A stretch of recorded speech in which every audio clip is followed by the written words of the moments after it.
Donc, quelques mots pour présenter un peu la problématique de cette séance. Le point de départ, c'est en particulier en lisant le papier de Michael Storper qui va parler par la suite, c'est le fait que la question de la visibilité généralisée est assez centrale sur ces questions de ville intelligente et de smart city. Et ce qui me semble intéressant dans son approche, c'est au fond, il y a plusieurs dimensions de cette visibilité généralisée. Il y a la dimension cybernétique, un monde complètement régulé par des ingénieurs qui traitent tout. Il y a un monde statistique. C'est ce dont on a parlé la dernière séance, l'idée que le big data supprimerait les hypothèses et qu'on aurait une espèce d'émergence du sens par pur traitement statistique.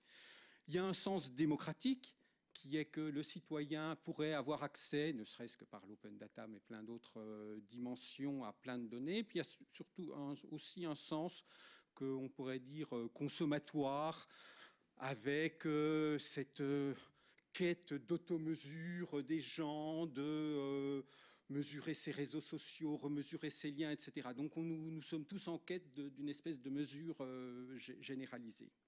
Alors, poser cette question de la visibilité est assez classique et ça amène à des débats qui sont, eux, non moins classiques. Le débat le plus central, c'est de dire, voilà, est-ce que c'est bien, est-ce que c'est mal?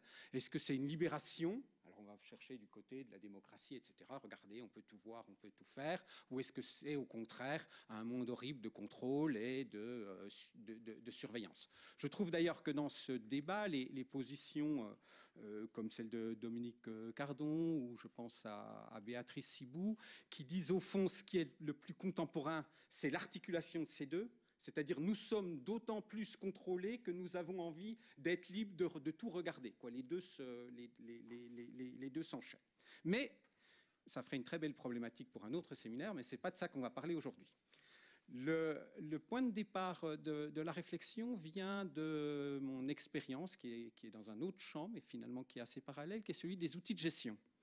Et en découvrant ce monde de la ville numérique, j'étais frappé par quelque chose qui ressemblait beaucoup à ce que je vois depuis des années dans le domaine des outils de gestion, où il y a des sociologues gauchistes critiques, etc., qui disent « Regardez, les outils de gestion sont des systèmes de contrôle, de domination, etc. » Et il y a des consultants avec leur attaché-caisse qui vendent les produits de gestion et les normes, qui disent « Regardez, ça marche, c'est fantastique, vous allez tout faire. » Les deux sont assez d'accord pour dire que ça marche. Et je pense que c'est un peu la même question qui se pose sur la ville numérique, c'est finalement tous ces débats sur visibilité, pour, contre, etc. reposent sur une hypothèse que ça va marcher. Or, l'expérience dans le domaine des outils de gestion que j'ai, c'est que ce qu'il y a de plus remarquable avec les outils de gestion, c'est que très souvent ça ne marche pas. C'est-à-dire, je peux prendre des exemples proches, on nous demande de remplir des comptabilités analytiques que nous faisons semblant de remplir pour des gens qui vont faire semblant de les utiliser. Et donc tout ça est dans un monde un peu d'apparence et où les choses finalement ne sont pas mises en œuvre. Alors, on pourrait dire au fond que ça sert à ricaner et dire regardez, vos trucs ça marche pas, c'est pas si sérieux que ça.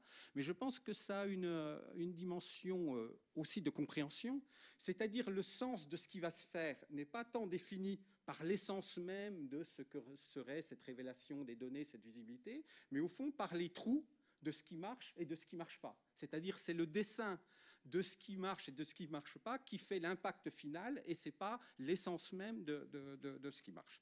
Et donc c'est ce qui a amené à construire cette séance qui pose la question, voilà, qu'est-ce qui passe, qu'est-ce qui ne passe pas? Alors il y a des trous dans la ville numérique.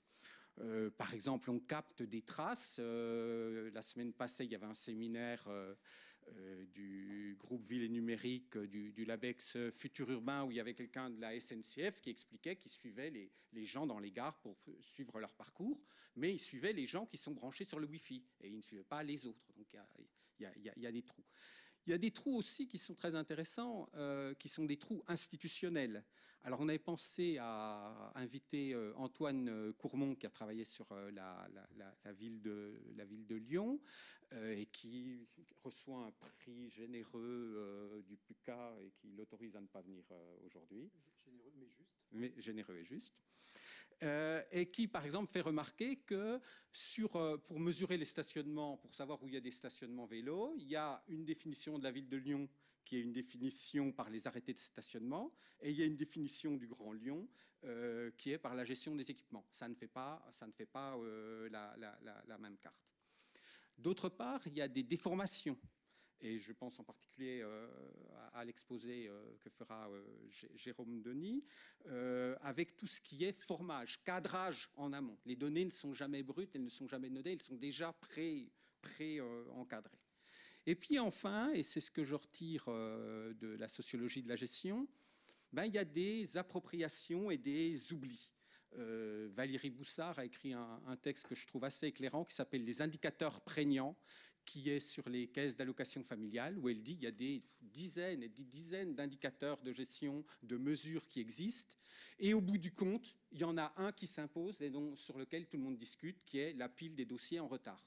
Et il y a une construction sociale qui, à un moment donné, fait que certains acteurs qui ont un rôle important dans cette organisation vont s'entendre pour considérer que c'est ça qui joue. Et donc, je pense que ça fait partie des choses que nous avons à regarder aujourd'hui, ces constructions qui vont amener à mettre en avant plutôt certains indicateurs que d'autres, plutôt certaines données que d'autres.